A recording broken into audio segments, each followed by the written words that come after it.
dari surat kepada orang Ibrani.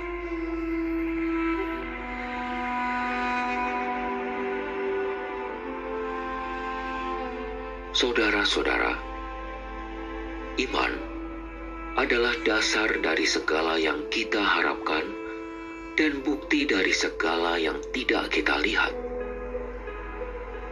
Sebab oleh imanlah telah diberikan kesaksian kepada nenek moyang kita.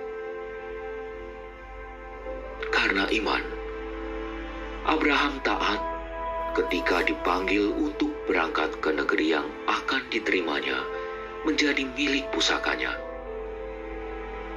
Ia berangkat tanpa mengetahui tempat yang ia tuju. Karena iman, ia diam di tanah yang dijanjikan itu, seolah-olah di suatu tanah asing, dan di situ ia tinggal di kemah dengan Ishak dan Yakub, yang turut menjadi ahli waris janji yang satu itu. Sebab ia menanti-nantikan kota yang beralas kokoh, yang dirancang dan dibangun oleh Allah sendiri. Karena iman pula, Abraham dan Sarah beroleh kekuatan untuk menurunkan anak cucu, walaupun usianya sudah lewat. Karena ia yakin bahwa Dia yang memberikan janji itu setia. Itulah sebabnya, dari satu orang yang malahan telah mati pucuk, terpancar keturunan besar seperti bintang di langit dan pasir di tepi laut yang tidak terhitung banyaknya.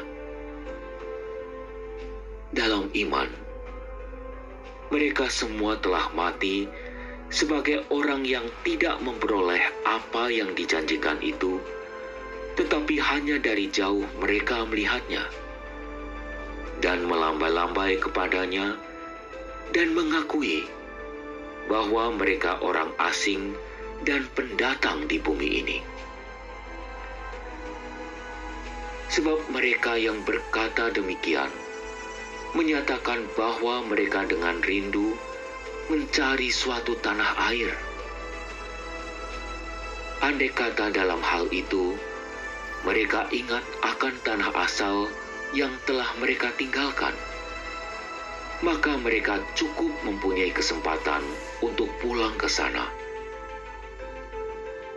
Tetapi yang mereka rindukan adalah tanah air yang lebih baik, yaitu tanah air surgawi.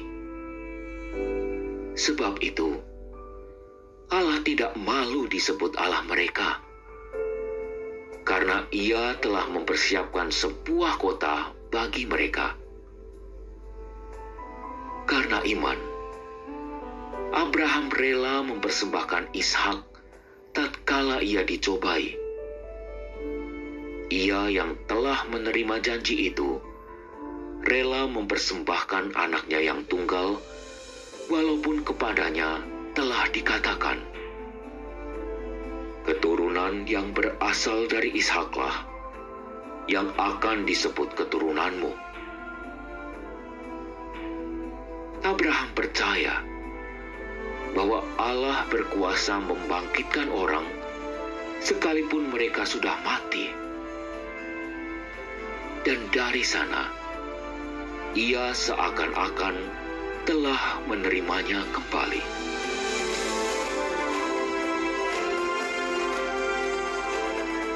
Demikianlah sabda Tuhan.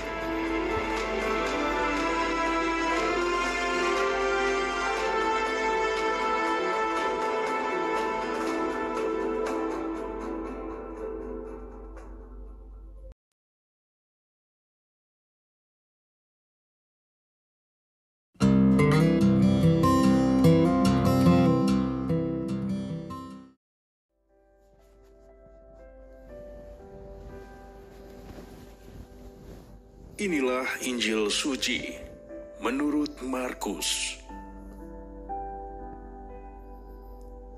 Pada suatu hari, ketika hari sudah petang, Yesus berkata kepada murid-muridnya,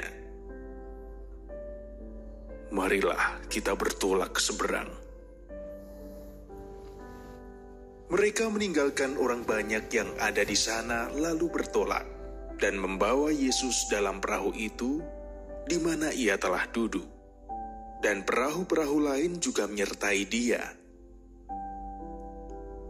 Lalu mengamuklah taufan yang sangat dahsyat, dan ombak menyembur masuk ke dalam perahu, sehingga perahu itu mulai penuh dengan air. Pada waktu itu, Yesus sedang tidur di buritan di sebuah tilam.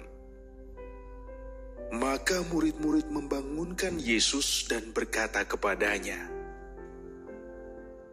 "Guru, Engkau tidak peduli kalau kita binasa." Yesus pun bangun, menghardik angin itu dan berkata kepada danau, "Diam, tenanglah." Lalu angin itu reda dan danau pun menjadi teduh sekali. Lalu Yesus berkata kepada murid-muridnya, "Mengapa kamu begitu takut? Mengapa kamu tidak percaya?" Mereka menjadi sangat takut dan berkata seorang kepada yang lain, "Siapa gerangan orang ini? Angin dan danau pun taat kepadanya."